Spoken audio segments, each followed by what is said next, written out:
Dick Cheney, Vice President and giant of Republican politics, dies aged 84. Cheney, who served under presidents from Nixon to George W. Bush, will be remembered for key role after 9/11. Dick Cheney, the former White House Chief of Staff, Member of Congress, Secretary of Defense, and U.S. Vice President, has died, his family has said. He was 84. Cheney was one of the country's most powerful vice presidents, widely reported to wield great influence over the less experienced George W. Bush, the president under whom he served.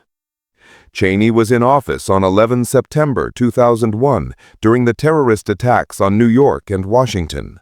While Bush was hurried to safety, Cheney worked with the Defense Secretary Donald Rumsfeld to assume policy control.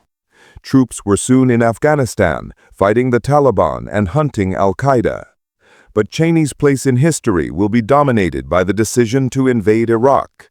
He had been Defense Secretary during the first Gulf War against Saddam Hussein in 1990 and 1991. But now Cheney and Bush's public rationale for war was that the Iraqi dictator was linked to al-Qaeda and thus 9/11 and possessed weapons of mass destruction. By March 2003, when U.S. and coalition forces invaded, no proof had been found for either charge, and both were soon proved false. Although Cheney sought international cooperation, he also thought, he later wrote, that the Bush administration had an obligation to do whatever it took to defend America. The death toll was high.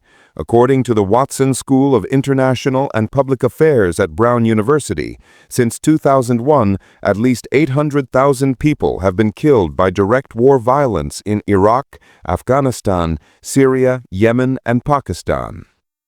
The treatment of prisoners taken by the U.S. in its war on terror also proved hugely controversial.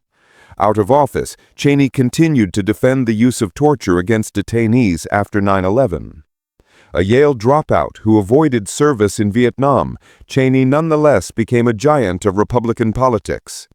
He was a White House aide under Richard Nixon, the youngest ever White House Chief of Staff to Gerald Ford, a member of Congress under Ronald Reagan, Secretary of Defense to George H.W. Bush, and Vice President to George W. Bush.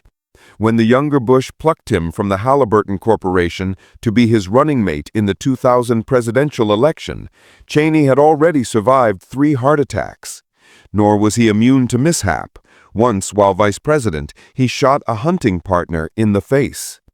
Cheney's daughter, Liz Cheney, followed him into Republican politics as a U.S. House representative from Wyoming, in the same seat her father had held while a congressman.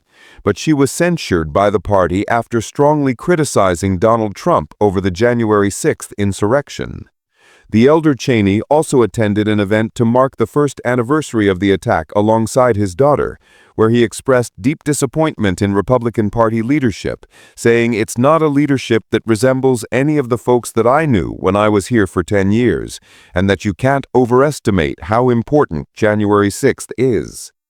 Cheney announced in 2024 that he would vote for Kamala Harris rather than the Republican nominee, Trump, saying that in our nation's 258-year history, there has been no individual who is a greater threat to our republic than Donald Trump, and that he felt a duty to put country above partisanship to defend our Constitution.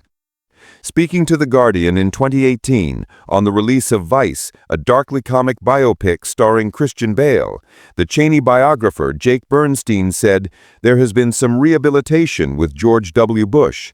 In comparison with Donald Trump, everyone starts to look better. But Dick Cheney liked the fact everyone called him Darth Vader. I don't think there'll be an effort on his part to soften his image."